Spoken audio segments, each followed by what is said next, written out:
What would you think if I told you that the silence of the woman you once loved lingers inside you more deeply than any of her sharpest words?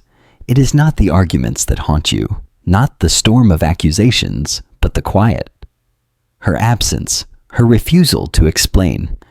That silence becomes a mirror, and in it you confront not her, but yourself. And before we go deeper, I want to ask you something.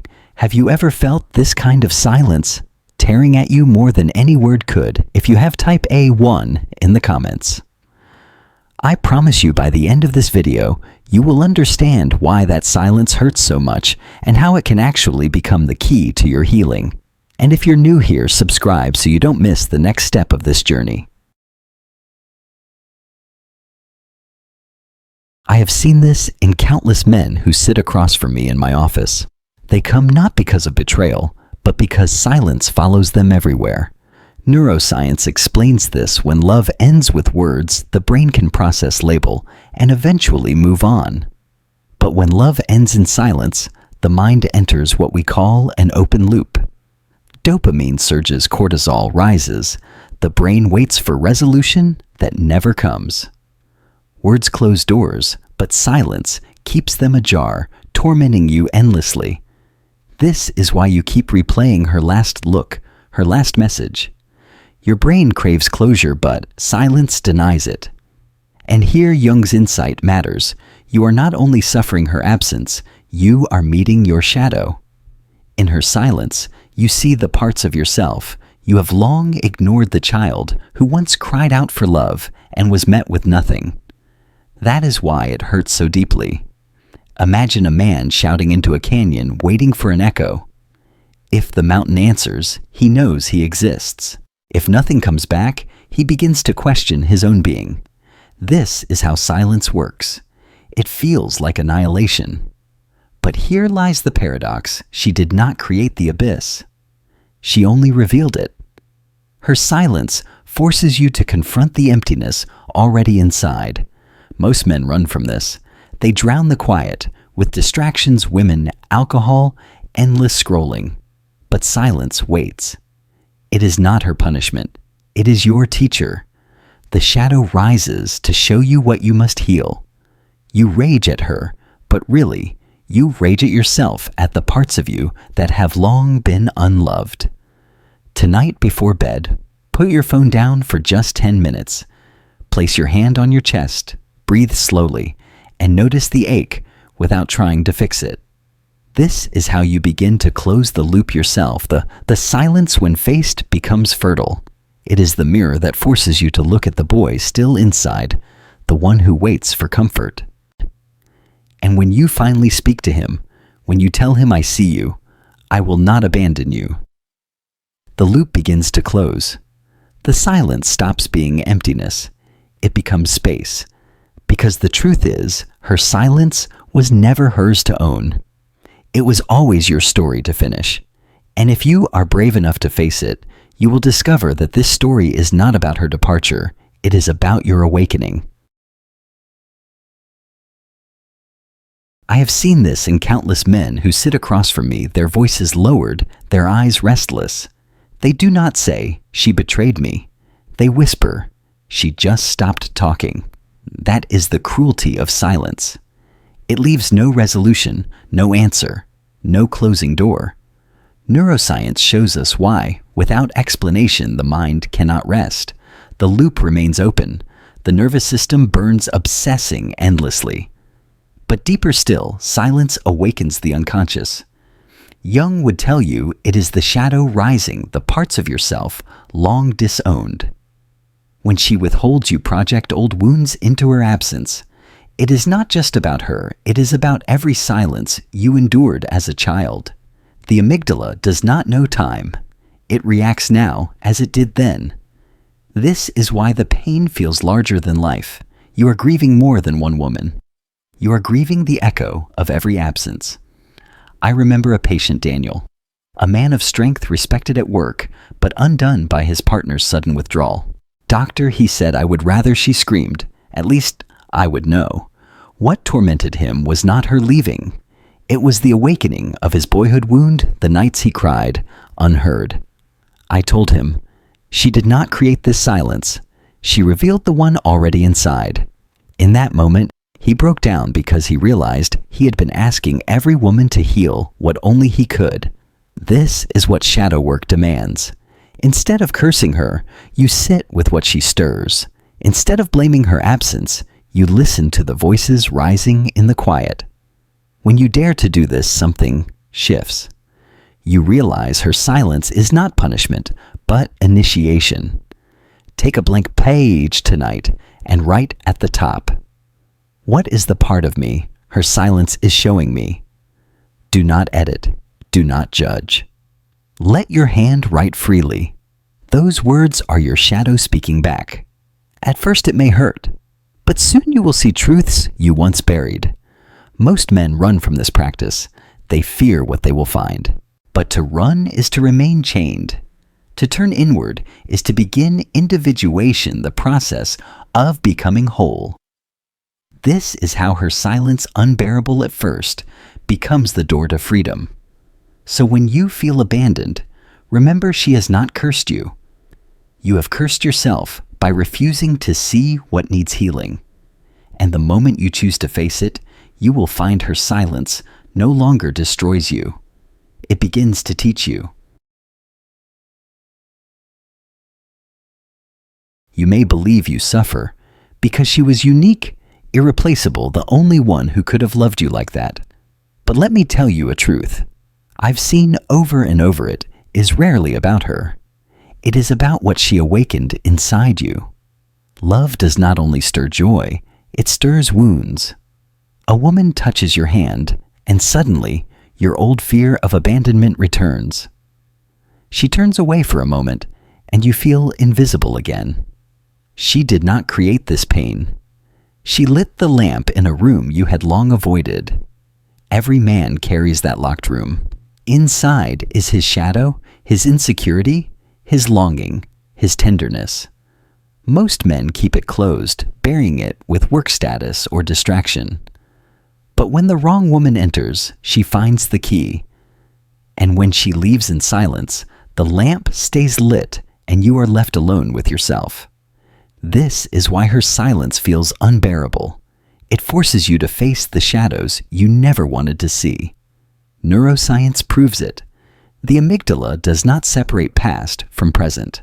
When she withdraws, your nervous system relives every silence you've ever known. The ache feels too large because it is not just hers, it is all of them. That is why you feel broken beyond reason. But here is the paradox. She has not cursed you, she has revealed you. Her silence is an initiation, a brutal invitation to become whole. I think of a man named Javier. He once said, "I hate her for making me weak." I asked, "Do you hate her or the weakness you never allowed yourself to accept in that moment?" He wept. He realized he had despised his own vulnerability since childhood, trained to be strong, never to cry. With her, he finally felt tender. When she left, that tenderness became torment. But the truth was simple, he did not hate her. He hated the mirror she left behind. That mirror was his path to healing. So instead of asking, "Why did she leave me?" I invite you to ask, "What has she shown me?" The first question binds you to her. The second leads you back to yourself. Each time the ache rises, replace the old question with the new one. Whisper it aloud. What truth inside me is waiting to be seen? Over time, your nervous system begins to learn a different story. If this resonates with you, share it in the comments. Even a single word can mark the start of your healing. And if you want to keep walking deeper with me, subscribe so you never walk this journey alone. Because here lies the gift hidden in silence. It reveals the boy still inside, waiting to be heard. And when you finally speak to him, when you say, "I see you, I will not abandon you," you begin to reclaim what was lost. This is shadow work, and though it is not easy, it is the only way to rise from obsession into freedom. The woman who breaks you is not your curse. She is your teacher. And her silence, unbearable at first, may become the very mirror that leads you to yourself. Have you noticed that long after she is gone, her absence feels heavier than her presence ever did? That is because you were never only attached to her, you were bound to the projections you placed upon her. Every man carries an inner film reel, a story of how love should look, how a woman should respond, how intimacy should feel. When she arrived, you did not just see her, you saw your script playing across her face. And when she went silent, the screen went blank. What you lost was not only her, but the fantasy you cast upon her. Jung warned that what we do not make conscious appears as fate. So when she withdrew, it felt like destiny mocking you, when in truth it was the collapse of projection.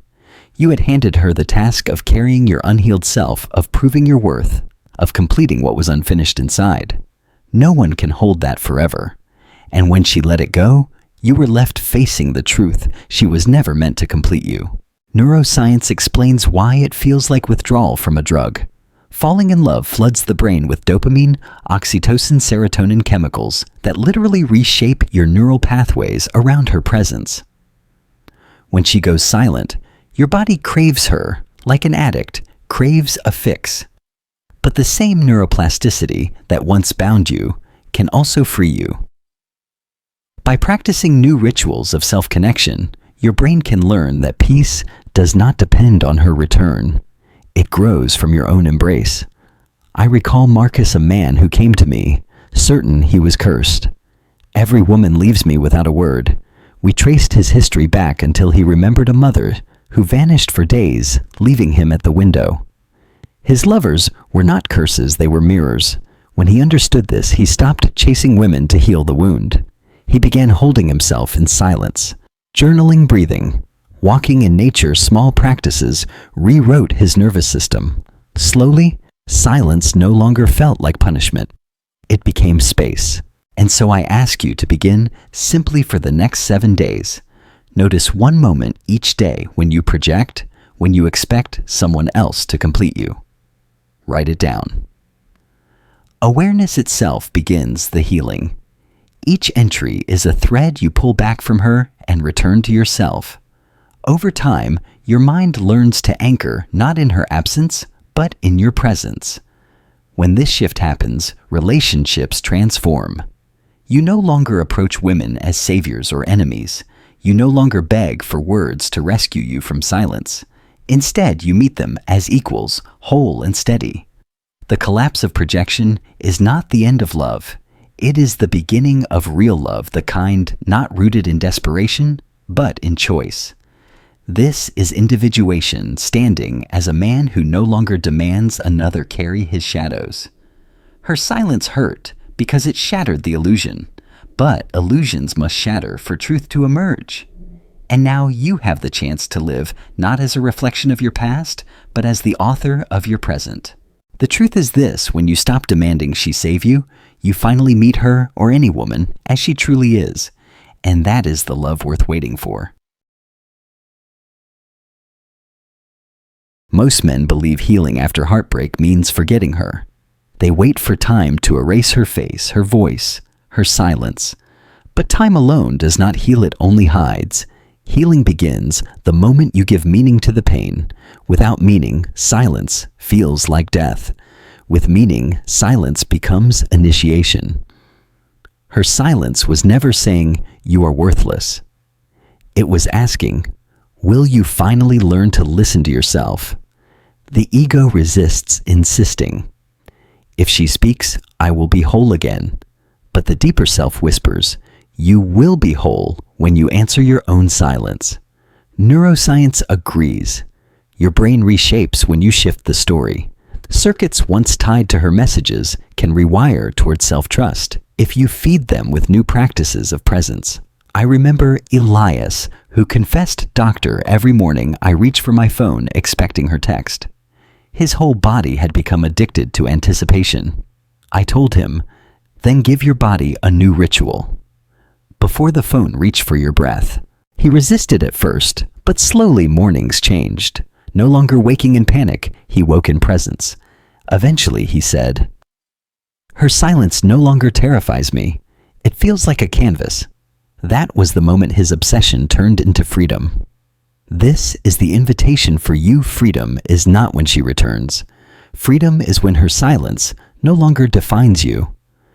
When you can sit in quiet without collapsing, you step into individuation. Jung's word for becoming whole unto yourself.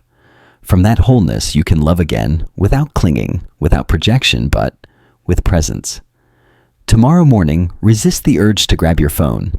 Place your hand on your heart and take 5 slow breaths. Whisper inwardly, I am here. I am enough. Repeat for 1 minute. Do it for 7 mornings. Your nervous system will begin to anchor in your presence, not her absence. Each repetition closes the loop she left open. This is biology and devotion woven together, rewiring obsession into self-respect. And then something surprising happens. Gratitude arises. Gratitude that she left in silence, because without it, you would never have met yourself. Gratitude that you are no longer running, but standing. The man who can stand in silence without trembling is the man who is finally free. This is not rejection of love. It is the foundation for real love. You are no longer a beggar, but a man rooted steady sovereign. Women sense this. They feel when a man has befriended silence, when he is not desperate, but present. And paradoxically, when you no longer need her to speak, you become the man worth listening to. So as you close your eyes tonight, remember her silence was not the end of you. It was the beginning. Each breath, each morning ritual, each whisper of, I am enough, is the new story your body longed to learn. And in this story, you are no longer haunted by absence. You are alive in your own presence. Some men tell me, Doctor, I tried everything, breathing, journaling, silence.